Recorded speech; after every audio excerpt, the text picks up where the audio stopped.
we live in that kind of world. I mean, we try to protect. I mean, again, I'm not one for abusing children, but for gosh sakes, who defines that? They're taking kids out of the classroom for shooting their fingers now. Do you believe that? A little boy on the playground goes out and goes on the playground. They take him by there and they suspend him from school. Kindergarten, are you kidding me? This is a guy thing. This is a boy. We used to shoot. I used to shoot knuckles. Oh, run, he's shooting knuckles. Run, Joey, run. I shoot an elbow. An elbow? Oh, my gosh. Kneecap. Is that where we're at as a culture now? We got to protect our children from... Girls can't do that. That's not a girl thing. This is how girls shoot their finger.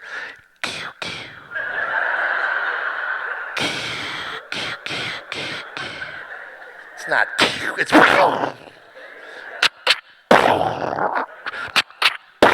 Ricochet. I blame the parents. The next time a 6-year-old gets hauled out of a classroom because he shot his little index finger on the playground, 1,000 parents need to surround that school, hold their fingers out and go, I don't think so.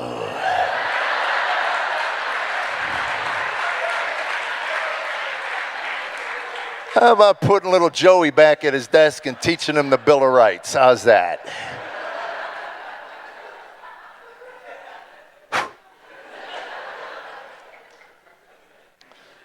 I grew up in America before the lawyers took it over and ruined it. If a kid maimed himself in the course of being a kid, all right, it was part of life. Pain is a part of life. And if he was dumb in the process, his father punched him for being stupid in the process. Someone told me when I was 12, I don't know, somebody, you get a ball jar, you put dry ice in the ball jar, close it up, it'll blow up. I was 12. I go, cool, where do you get dry ice at? The ice cream man's got dry ice. So one day the ice cream man's coming by, and I run out with my ball jar. I go, you got any dry ice? He goes, what's it for? I'm going to put it in this jar, close it up, it's going to blow up. Ice cream man says, cool, here's your dry ice. That's the America I grew up in. And that night, my mother was picking shards of glass out of my forehead when my father came in and said, how'd that happen? Someone told me to put dry ice in a ball jar to blow up. So you stood by staring at that jar till it blew up in your face. Yep. Am I raising a moron? Apparently. I never did it again. That would be really moronic, wouldn't it?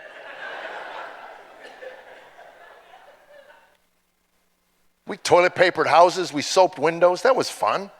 We rang doorbells and ran across the street. It was exciting to watch some guy go. My heart's skipping a few beats thinking about it now. I have a confession to make. I still do that. I really do it.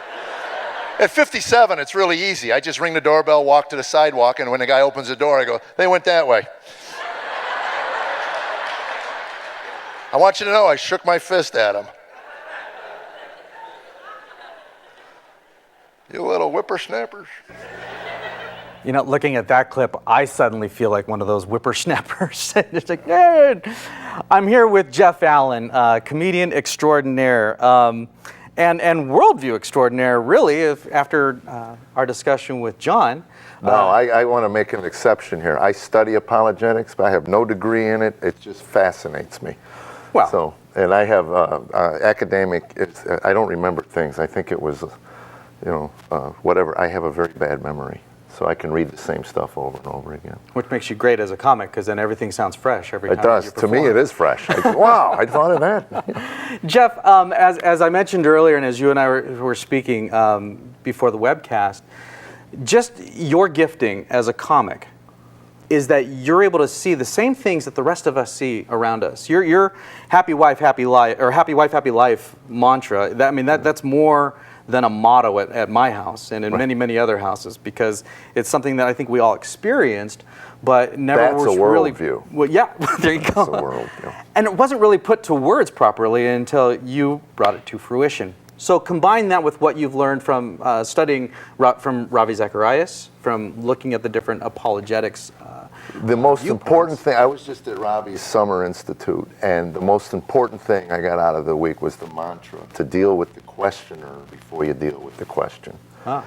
And there's a friend of mine, Jeff Jackson, who's doing some amazing work in a rehab center, dealing with the wounds before they deal. He just got the Christian track put into this rehab, very secular rehab. Took him a year and a half to get them to allow the Christian worldview to even be discussed. And right now it's the most popular track he's got. People come in from all over the world to this rehab, and they sign on because they're interested in a Christian worldview. They're interested in because their worldview failed them. That's why they're in rehab.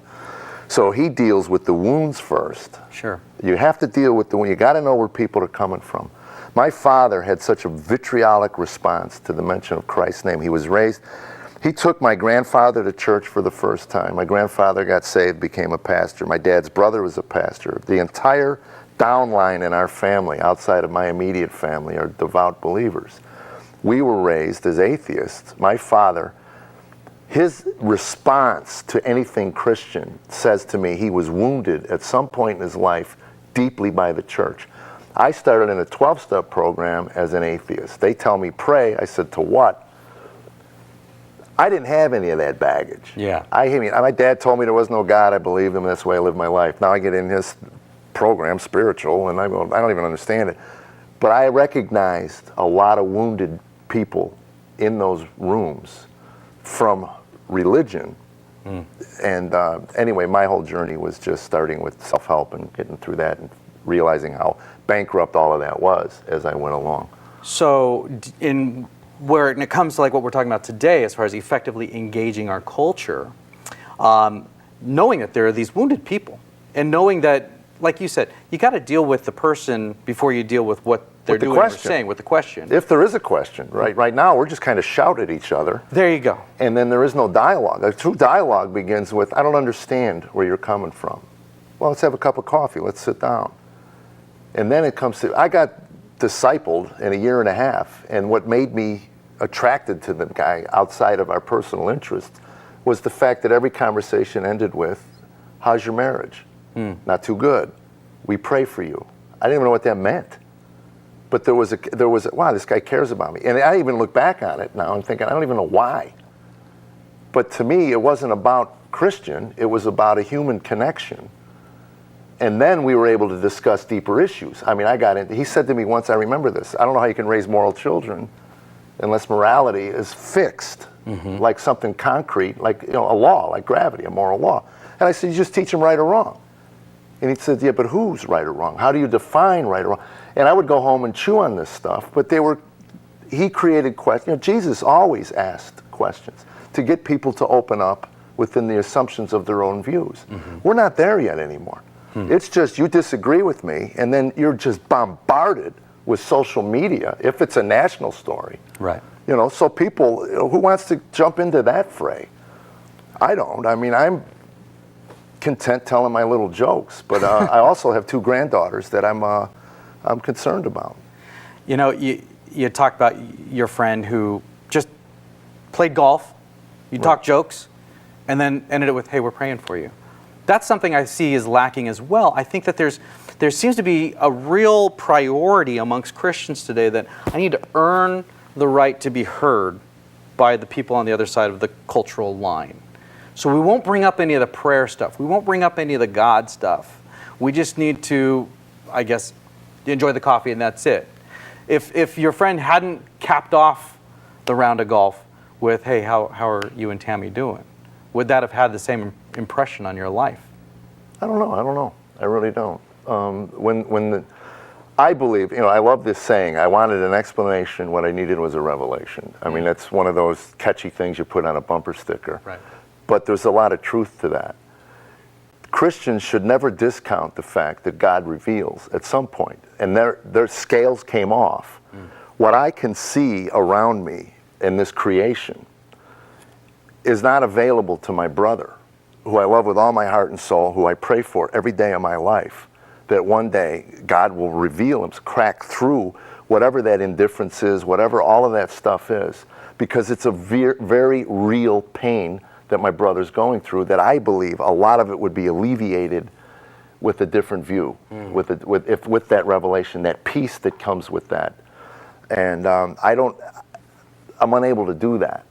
So I don't know what I used to say, when my wife was a smoker, and my sons would say to me, why can't you get mommy to quit? I go, what do you want me to do? Get her in a headlock? Get her down? I go, you should stop smoking. I mean, I don't know, it took the birth of our granddaughters to completely change the way she viewed all of that. And, again, I prayed every day for that. So was it an answer to my prayer, or was it just God finally saying, putting something in her path that was more valuable than the pain it was to quit? I love this. You've mentioned your granddaughters twice now, real quick. And yet I've heard you say that even at your boy's age, it's your sons that you go to bed worrying about. Right. How is their job? How's their marriage? How's their life? Well, that's because if they lose their job, they're moving back home with me. So, darn right. And yet, so now, as if we were to look at ourselves, onward Christian soldier, and you're seeing these things within our society, within our culture, that just aren't calibrating with the world that you grew up in, with the world that we know God wants us to live within. How do we fight that battle? How do we stand in the gap for your granddaughters, even for your boys? And maybe how do we call a spade a spade? How do we? Well, I'm a simplistic guy. I don't necessarily want to go back to the 1960s. I kind of like the technology we have. I really do. When I say the world I grew up in, right now, I just would like to get back to the constitutional republic we grew up in. Okay. I want the order of things to go. I want legislators to legislate. I want the battle in between that and the nuances of the law. I want the president to sign in the law. I don't want 9 Supreme Court justices to start writing laws, and especially laws that affect 300 million people.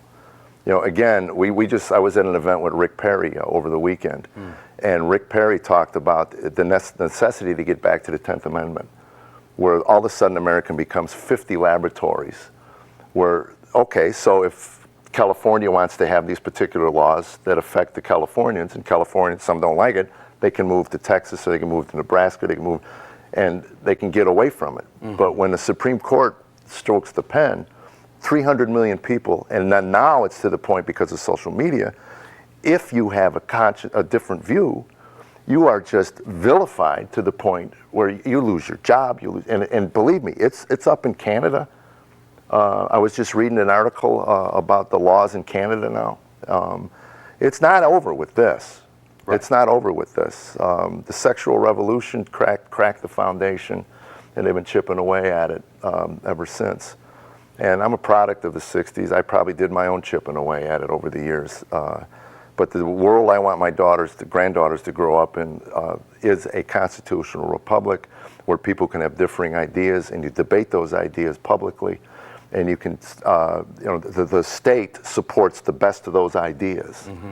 And that's what the state should support. And as John was talking about, the evidence is in on raising and child rearing, 40, 50 years of it. And they have a pretty concrete social evidence. Ryan T. Anderson is doing a lot of debating on that from the Heritage Foundation. So anyway, that's what I meant. So I guess the next question just leads to is, can we resuscitate that? As you said, there seems to be this climate now where if I voice something that is against what the president says, against what the loudest voice within our pop culture says, if I voice something that goes against that, that stands firm to biblical truths, well, now I must hate all those other people. There's no hatred coming from me. There's no hatred involved in this at all. It's just that it's supposed to be that exchange of opinions. Can we resuscitate that? I don't know how you resuscitate coming from an existential worldview. I'm still dealing with it as a Christian. I like what I want when I want it, and it really is. I didn't know what it was until I heard it defined. I went, oh my gosh. That was me. I heard a pastor say when he got to seminary, one of the professors said, when you get to existentialism, be careful, it's intoxicating. And then they started explaining, my existence defines my essence. So basically, whatever I can stuff into me will define who I am. Well, it's hard. The entire culture is just self-obsessed. With I want what I want when I want, and that's that materialistic, and that's what I keep pushing back with the church through my comedy show, is that when we get to the point where Ecclesiastes, Solomon basically says if happiness was an act of human will, we'd all be happy. So Now, how do you define happy? It goes back to what John was talking about, definitions of words. Forget love. I just want to be happy. You ask most people, that's what they want. Well, define it. Well, if it's the next iPod, gym shoes, relationship, car, whatever. If it's material, which is what we live in, a materialistic society, I don't know how you get back to a worldview that says, no, it isn't about you. This is a creation. You can't begin to enjoy it till you have a relationship with the one who created it. Otherwise, that is ultimate meaning, and that leaves you empty and dry. Solomon's conclusions were, life without God will have no meaning, no purpose. Without purpose, you might as well kill yourself. And that's what men, I run into them all the time. Yeah. Ultimately, middle-aged men who got everything they wanted, they're empty because they don't know what their purpose is. And God gives ultimate purpose. Seems like we're touching on some nerves on the chat as well. Joel, what do we have coming in online? Well, on chat, Jeff, you've got someone going out doing a doorbell ring. They said, stand by. So that's the nerve that was touched. But Be careful, people are armed. yeah, exactly. The question I had was on this. You're explaining what would seem to be, these are pretty deep subjects, existentialism, worldview. You're a comedian.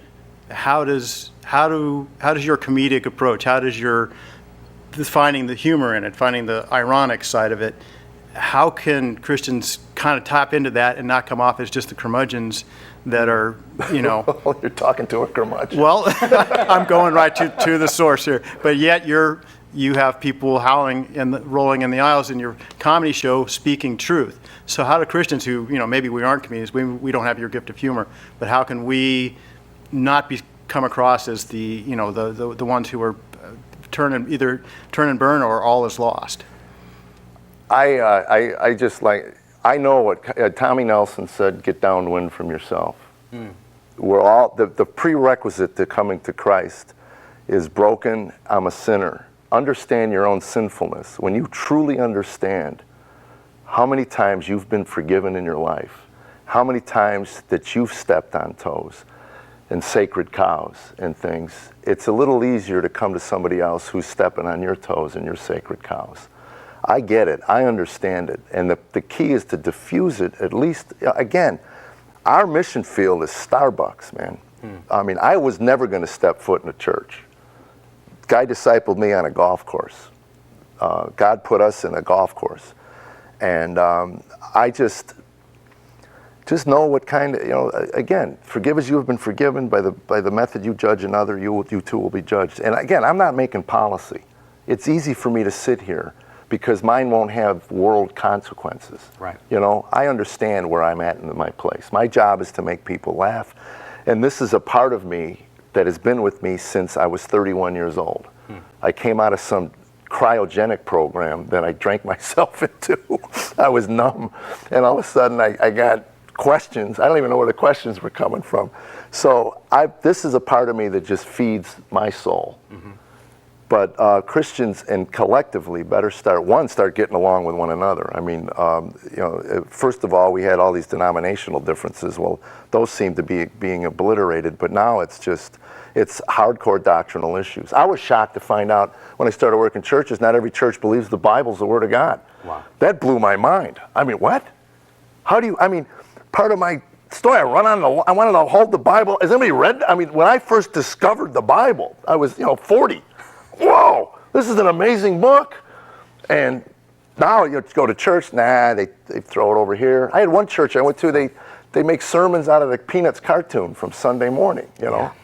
Peanuts had this happen and this is a moral issue. And so as far as engaging the culture, to me, respect, when you're with men, respect and understand there's going to be differences and understand that you yourself have, believe me, if you're a child, your parents have forgiven you 1,000 times.